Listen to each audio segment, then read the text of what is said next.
Bueno, les deseamos a todos un feliz sábado y vamos a repasar la última lección del trimestre que se titula La vida del nuevo pacto. El versículo de memoria dice: yo he venido para que tengan vida y para que la tengan en abundancia. Juan 10:10. ¿Hay vida sin Dios? ¿Qué significa vida abundante? Abundancia significa vivir en un mundo donde hay enfermedad, donde hay mentes dañadas, donde hay problemas sociales, donde hay problemas familiares, donde hay enfermedad. Vamos a ver el segundo párrafo del sábado. Dice: aunque el resultado, la gran final de la promesa del pacto es, por supuesto, la vida eterna en un mundo renovado, no tenemos que esperar hasta recibirla para disfrutar hoy de las bendiciones del pacto. El Señor se preocupa por nuestra vida ahora. Quiere lo mejor para nosotros. El pacto no es un trato en el que haces esto, eso y aquello, y luego a largo plazo obtendrás tu recompensa. Las recompensas, los dones, los dones, estas son bendiciones que quienes por fe entablan la relación de pacto pueden disfrutarla aquí y ahora. Depende de qué nos estamos enfocando, es como vamos a comprender el versículo que dice que tengan vida en abundancia. Decidimos hacer las cosas diferentes, pero Dios continúa trabajando en nosotros. Y entonces, Dios no decide qué cosa, a ver si me puedo explicar.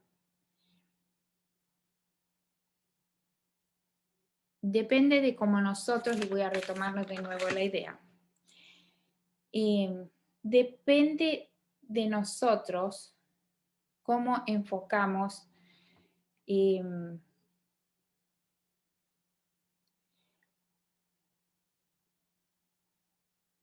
nuestra vida, las decisiones que tomamos. Y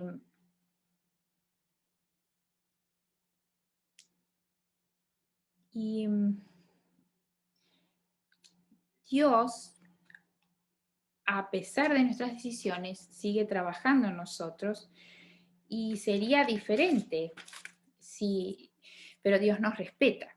Dios no decide cada cosa en nuestras vidas y tampoco decide lo que otros deciden hacia nuestra vida. No todo lo que nos ocurre viene de Dios.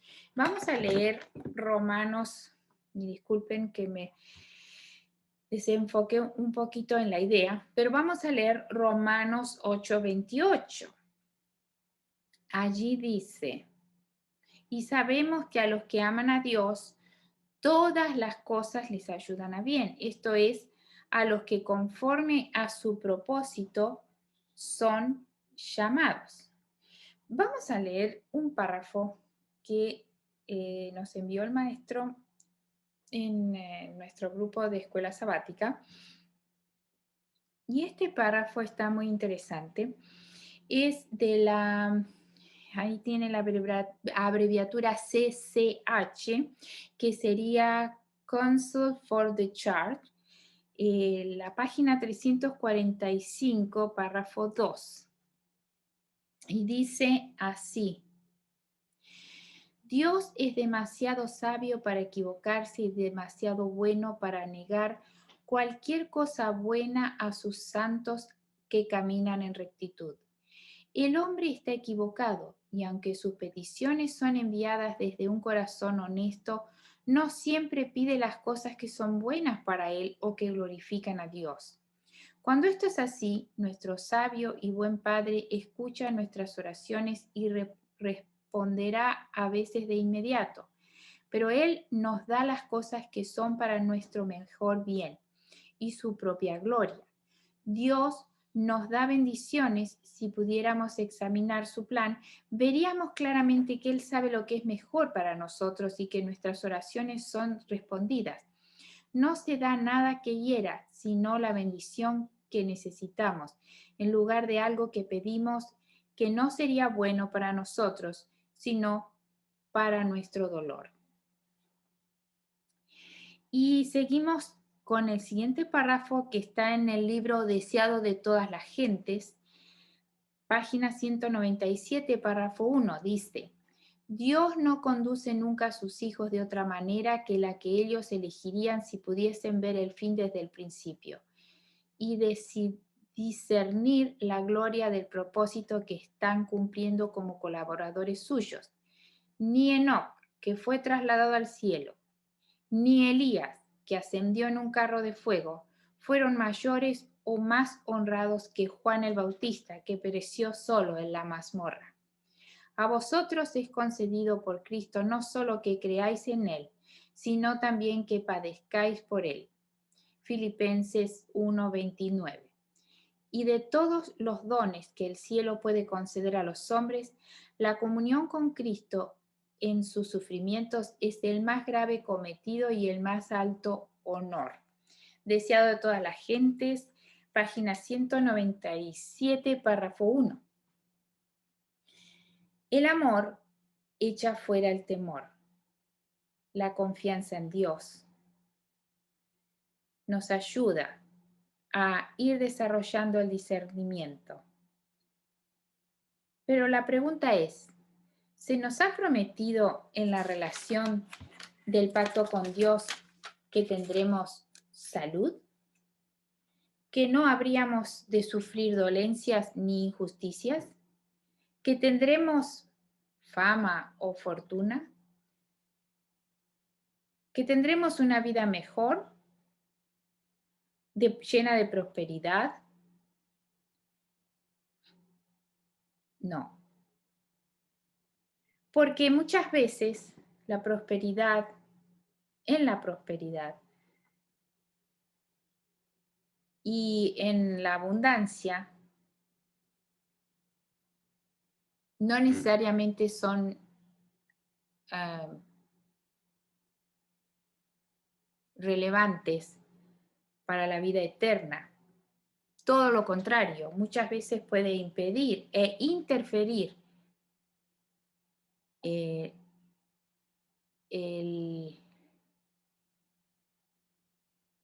propósito de Dios, que es otorgarnos la vida eterna, invitarnos hacia la vida eterna. Dios nos promete sanar nuestros caracteres. O sea, Dios, si le permitimos, promete que el deshonesto sea honesto, que el egoísta sea dadivoso, que el infiel sea fiel, que el vengativo sea perdonador, que el duro de corazón misericordioso, el temeroso sea valioso, el claudicante dependiente de Dios. No nos es prometido una teología nueva hasta que este mortal sea vestido de inmortalidad. Algunas veces Dios puede hacer milagros,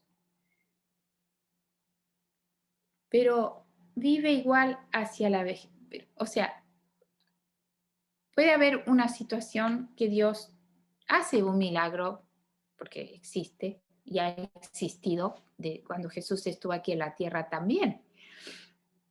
Pero finalmente, todos los que vivimos vamos igual hacia la vejez y hacia la muerte. Más, pero en la segunda venida viviremos con cuerpos inmortales. No debemos permitir a Satanás que nos desanime por esto tan temporal. Los lugares donde brilla la santidad en frente a las tribulaciones y las pruebas deben ser nuestra mente que esté ocupada y no cuando todo va bien.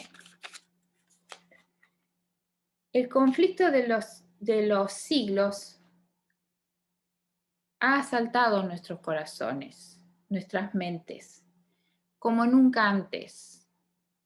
Lo hemos vivido en esta pandemia que aún está y como que sentimos que la vida es diferente. ¿Y a qué nos lleva a pensar todo esto?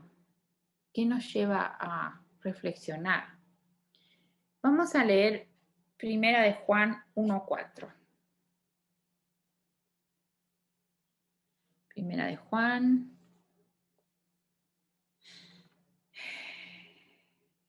1:4. Estas cosas os escribimos para que vuestro corazón sea cumplido. No, perdón, para que vuestro gozo sea cumplido. Estas cosas os escribimos para que vuestro gozo sea cumplido.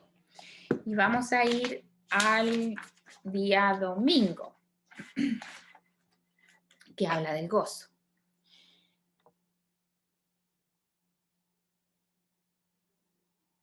¿Cuál es la diferencia entre alegría y gozo? No se puede obtener directamente el resultado de otra acción como, por ejemplo, el dolor por estar agraviado o la culpa, que es el resultado del pecado. La alegría es el producto de la salud en todos los aspectos: físico, mental, emocional, espiritual. Es el producto de la salud en todos los aspectos cuando estamos en armonía con las leyes del diseño de Dios para la vida. Y son los protocolos que el Creador ha producido para que la realidad opere. Cuando la quebrantamos, ocurre la enfermedad, el sufrimiento, y entonces eso socava nuestra alegría. Proverbios, vamos a la Biblia otra vez, Proverbios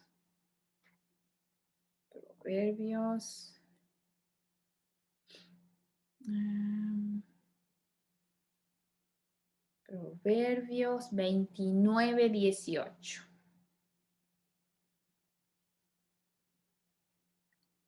Sin profecía, Proverbios 29:18. Sin profecía el pueblo se desenfrena, mas el que guarda la ley es bienaventurado. Mientras que la alegría es el resultado de la salud, el gozo es el resultado de utilizar nuestras energías en armonía con los propósitos divinos. Y ahí es donde está la diferencia de gozo y alegría. El gozo es el resultado de utilizar nuestras energías en armonía con los propósitos divinos. Romanos 8:1. Vamos a ver el día lunes. Romanos 8:1 dice: ahora pues, ninguna condenación hay para los que están en Cristo Jesús. Ninguna condenación hay para los que están en Cristo Jesús, los que no andan conforme a la carne, sino conforme al Espíritu. ¿Qué significa esto? ¿Acaso hay algún ajuste legal? No. Ellos viven en armonía porque ahora viven de acuerdo al Espíritu. o sea que están gozosos. Si este es el resultado, no, perdón, voy a decirlo de nuevo. Si está restaurado, ¿será condenado nuevamente? Repito la pregunta. Si está restaurado, ¿será condenado nuevamente? Pablo habla de esto en Romanos 1:2. Vamos a buscar. Romanos 1:2. Que él había prometido antes por su profeta en la Santa Escritura. Romanos 1:2. A ver, voy a leer desde el versículo 1. Pablo, siervo de Jesucristo, llamado a ser apóstol, apartado para el Evangelio de Dios, que él había prometido antes por su profeta en la Santa Escritura. Las leyes a que se refiere es la ley de amor, del diseño de Dios. Cuando nos rendimos al yo, la ley de amor nos libra del miedo y el principio que causa la muerte. Nos lleva a Cristo y vivimos los principios de Dios y no la distinción de las personas. Amamos la verdad y la compartimos. Y ahora vamos al ejemplo del día lunes, del hombre que fue a la tumba a confesar el asesinato que había hecho. Esto, si ustedes leen el día lunes, hay una historia de un joven, de una joven que había sido brutalmente asesinada y no habían podido encontrar el asesino.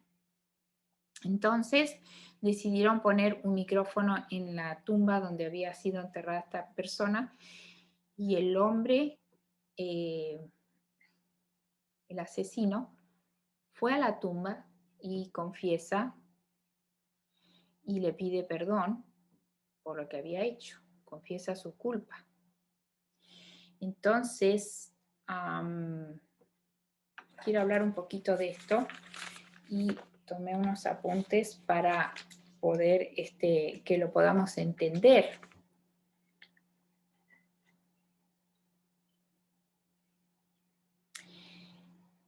Esta comparación no está exactamente bien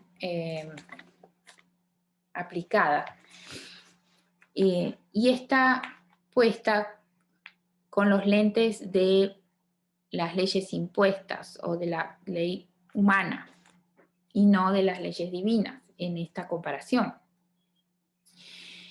Está cegado por la ley. Este ejemplo está aplicado y cegado por la ley, como dije, la ley impuesta. Es imposible comprender la verdad mientras la ley de Dios funciona como las leyes humanas, las leyes impuestas que exigen una sentencia judicial. Todos hemos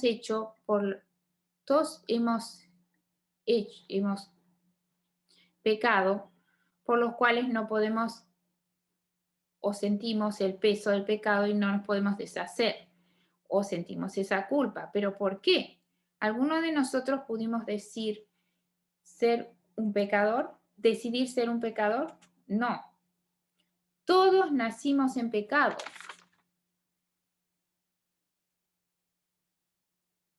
Y la diferencia está en aceptar, decidir. Permítanme que está entrando una persona. La diferencia está en aceptar, decidir la salvación y la sanidad, decidir que Cristo trabaje en nosotros o no permitirlo o rechazar. Nacemos de nuevo y entonces tenemos el poder divino para vivir, con corazones de amor en lugar de motivados por el egoísmo. La condenación no nos lleva porque somos pecadores, nos llega al rehusar el remedio que es Cristo. Entonces decidimos que Cristo viva en nosotros o no. Decidimos rechazar o no. La condenación no llega cuando nacemos en pecado, ni cuando la condenación pecaminosa nos llega en el acto del pecado, pero cuando rechazamos la luz y la verdad que podría sanarnos y que podría sanarnos a justicia, a esto se refería Pablo cuando escribió que los malos perecen cuando deciden rechazar.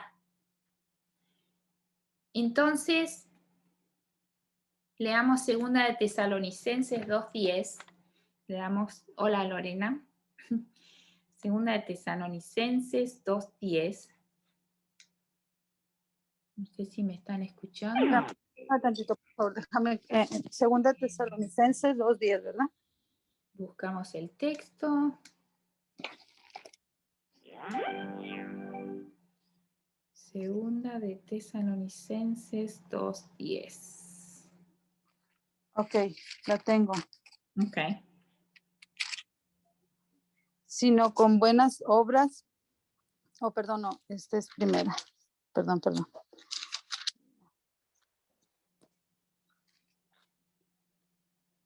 Ahora sí. Por tanto, todo lo soportó por amor de los escogidos, para que ellos también obtengan la salvación que es en Cristo Jesús con gloria eterna. Entonces, aceptando la verdad, la mentira se disipa y el Espíritu Santo puede trabajar en nosotros y hacernos con corazones y hacer un corazón nuevo. Esto significa nacer de nuevo. Esto significa aceptar a Cristo. Esto significa vivir en Cristo. Dame, hijo mío, tu corazón. Por eso Cristo dice, dame, hijo mío, tu corazón. Entonces, es allí donde Dios puede trabajar en nosotros, desde dentro de nuestro corazón. Y quiero volver al punto donde habíamos dejado. Estábamos analizando el ejemplo de el día lunes, la historia que comentan allí. Entonces, el caso de David y Urías Eteo, tenemos el ejemplo. Satanás lo acusaba de asesino y de adúltero, ¿verdad? Pero con mucho amor, a través del profeta y de la historia que le cuenta David, el profeta, Dios trabaja desde su corazón, desde el corazón de David. Y David, al ver el amor de Dios, al sentir el Espíritu Santo trabajando en su vida, entonces ve su condición. Y David es sensible y acepta. Y entonces David dice, crea en mí, oh Dios, un corazón nuevo y renueva un espíritu recto dentro de mí. Es así como trabaja Dios. No es a través de leyes impuestas, lo tenemos tan metido en nuestra mente y no es así. Vamos al día domingo, el último párrafo. Dice, donde comienza, sin embargo, no sé si lo tienes, Lorena.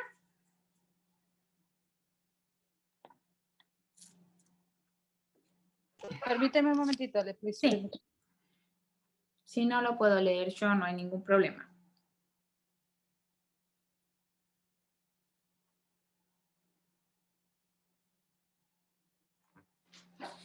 Lo leo yo mientras Lorena se desocupa. Sin embargo, observa también que el énfasis no está en sí mismo, sino en lo que Jesús había hecho por los discípulos a fin de que ahora pudieran tener comunión no solo entre ellos, sino también con Dios mismo.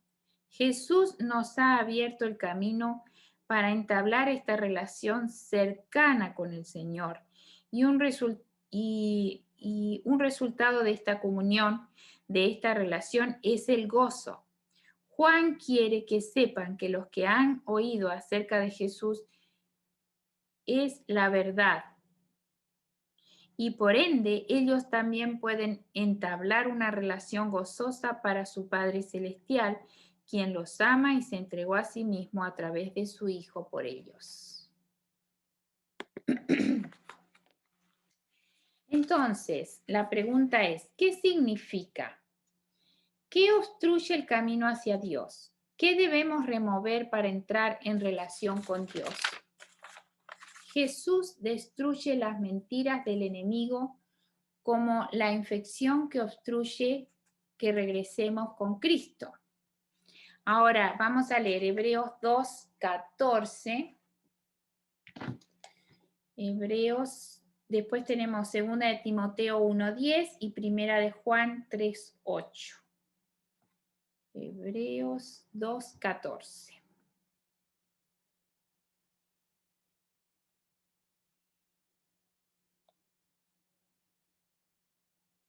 ¿Alguna lo tiene? Okay. Vamos a leer 14 y 15. Okay. Así que por cuanto los hijos participaron de la carne y sangre, él también participó de lo mismo, para destruir por medio de la muerte al que tenía el imperio de la muerte. Esto es el diablo, y librar a todos los que por el temor de la muerte estaban durante toda la vida sujetos a servidumbre. Muy bien. 2 de Timoteo 1:10. 2 de Timoteo 1:10. Pero que ahora ha sido manifestada por la aparición de nuestro Salvador Jesucristo, el cual quitó la muerte y sacó a la luz la vida y la inmortalidad por el Evangelio. Muy bien. Y Primera de Juan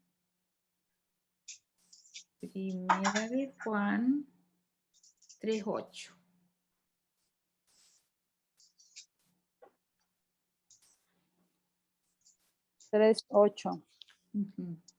El que practica el pecado es el diablo, porque el diablo peca desde el principio. Para esto apareció el Hijo de Dios, para deshacer las obras del diablo. Muy bien. Y vámonos ahora a la figura del santuario. El santuario tenía, ¿qué es lo que se rompió cuando Cristo murió? ¿Qué pasó en el santuario? El velo del templo se rasgó. Muy bien. Porque el velo representa las mentiras de Satanás y la naturaleza carnal que nos separan de Dios. Entonces Cristo murió y entonces el velo se rasgó. En el santuario también teníamos el atrio. A ver, déjenme ver. El atrio. En el atrio, donde estaban los sacerdotes y los laicos que interactuaban. El altar de bronce representaba los corazones de los inconversos divididos. En el lugar santo, que era de oro, representaba la iglesia. Teníamos el candelabro, los panes de la proposición. En el lugar santísimo teníamos el arca del pacto, y entonces representa el universo libre de pecado a través de Dios, con Dios. Hay un párrafo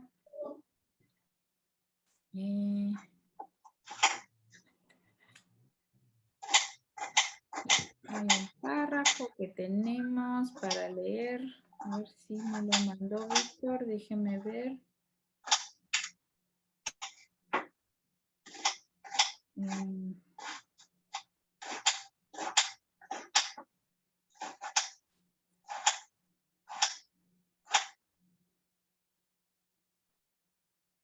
no. Tenemos el de la review Herald, no me lo mandó. Ah, sí. De la review and Herald, el párrafo que empieza: Cristo dijo, yo soy la luz del mundo. Es la review and Herald del 13 de febrero de 1894. Dice, Cristo dijo, yo soy la luz del mundo. El que me sigue no anda en tinieblas, mas tendrá la luz de la vida. Satanás se ha colocado entre Dios y el hombre y busca intercambiar cada rayo de luz que Dios hubiera llegado al hombre. Él proyecta su terrible sombra sobre la tierra y envuelve a la raza humana en oscuridad espiritual. Pero a través de Jesucristo, el Padre se complace en revelar su carácter a su pueblo elegido.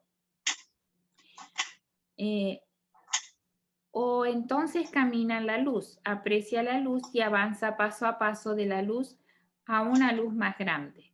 Review and Herald del 13 de febrero de 1994. Y el día martes nos vamos a leer el primer párrafo desde que Efesios 3, 17 al 19 que está allí y el primer párrafo. A ver quién lo tiene de ustedes.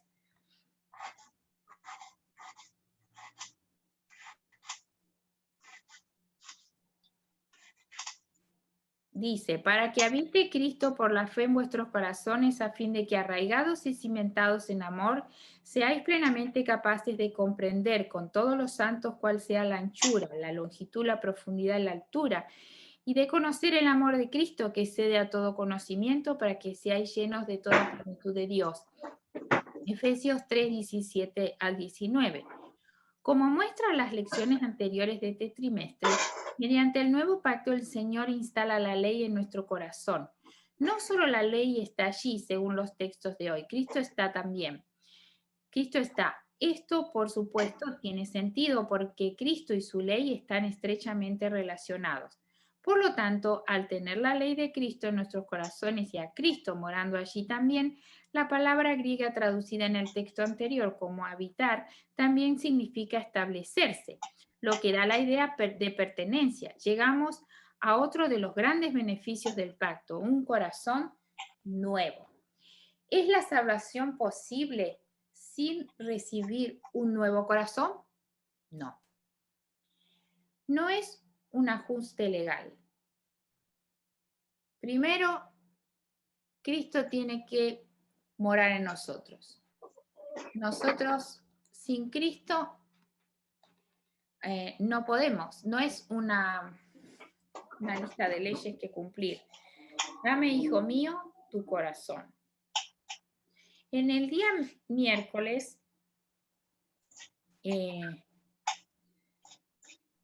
dice un nuevo pacto y la vida eterna. Promesas de la vida eterna. Y entonces, para hablar de la vida, nos preguntamos qué es la muerte. La muerte es el resultado del pecado sin remediar. Y otro estado es un estado artificial de gracia permitido por Dios. La muerte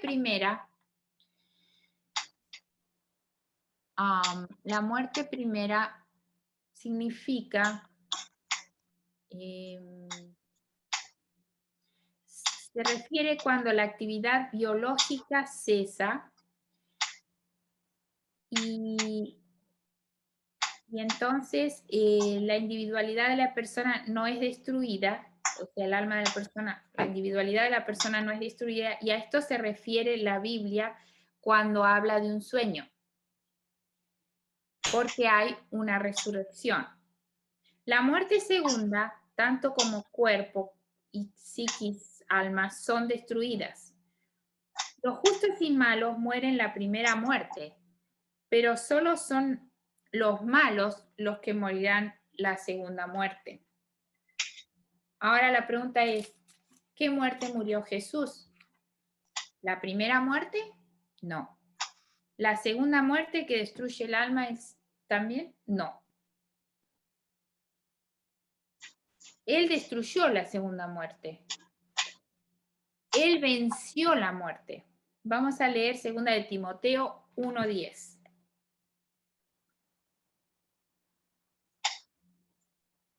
Vamos a apagar los micrófonos. Timoteo 1:10. Sí, 2 de Timoteo 1:10. 1:10. Para los fornicarios, para los sodomitas, para los secuestradores, para los mentirosos y perjuros, y para cuanto se oponga a la santa doctrina, a la sana doctrina, perdón. Muy bien. Y Hebreos 2:14.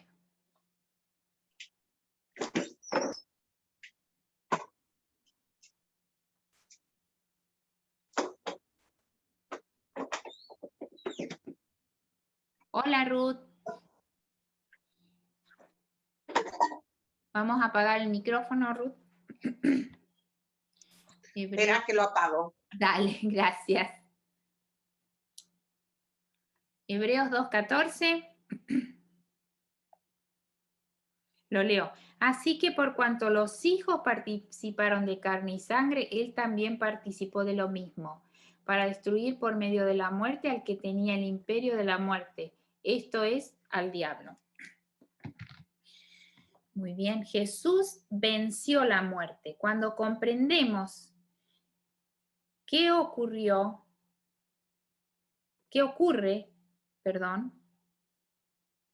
entre la muerte y el pecado, comprendemos por qué los malos mueren, porque persisten en estar alejados de Dios y del diseño del protocolo de la vida que Dios hizo.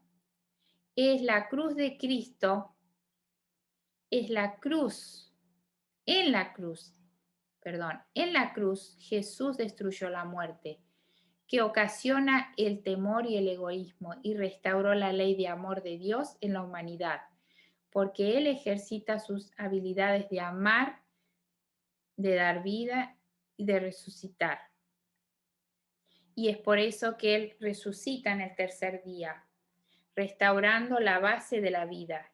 Y es por eso que su muerte fue el medio para destruir la muerte. No sufrió la segunda muerte. Él vence la muerte. Apocalipsis 20:14. Vamos a leer Apocalipsis 20:14.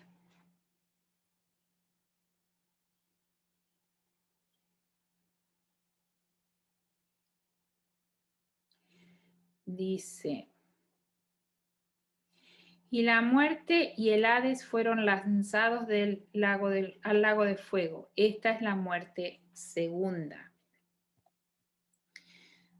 La vence y no la experimenta. Hay una similitud entre la muerte de Cristo en la cruz y la muerte de los malos al final. Y se ve en las acciones de Dios hacia Cristo, y a los malos al final son las mismas. Experimenta lo que Jesús escoge, y es atravesar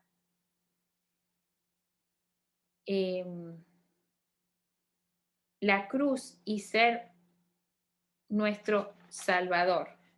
Dios le concede a Jesús la libre decisión de separarse para que puedan concretar su misión de derrotar a Satanás y derrotar la muerte, y al final Dios le considera su libre albedrío de estar eternamente separado de él y pasar a la segunda muerte y a la no existencia eterna.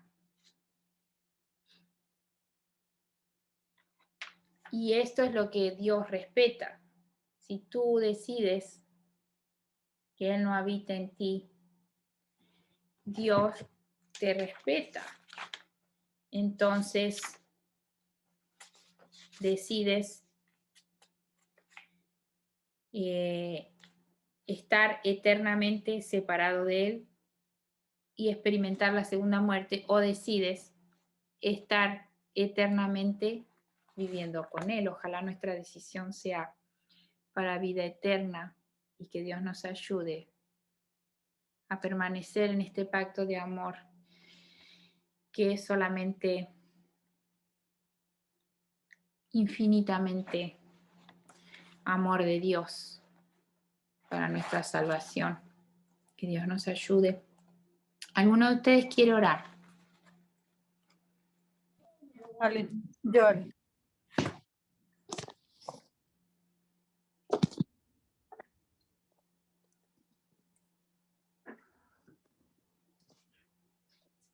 Amoroso y buen Padre, santo, santo, santo es su nombre.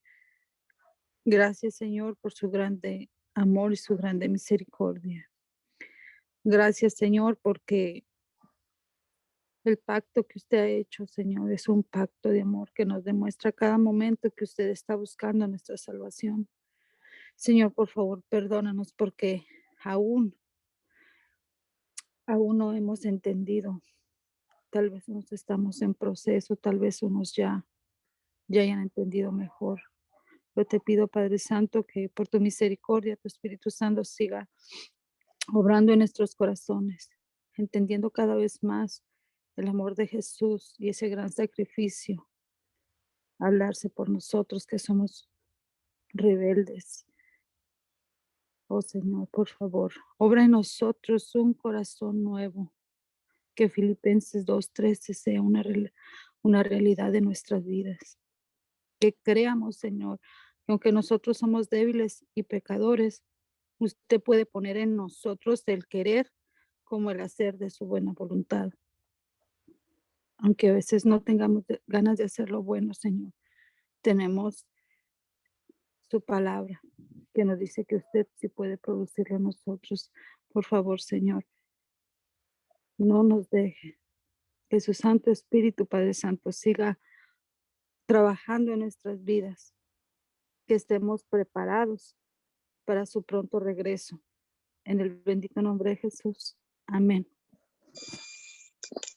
Muy bien, esperen un momentito. Que tengan un lindo sábado. Ahí voy.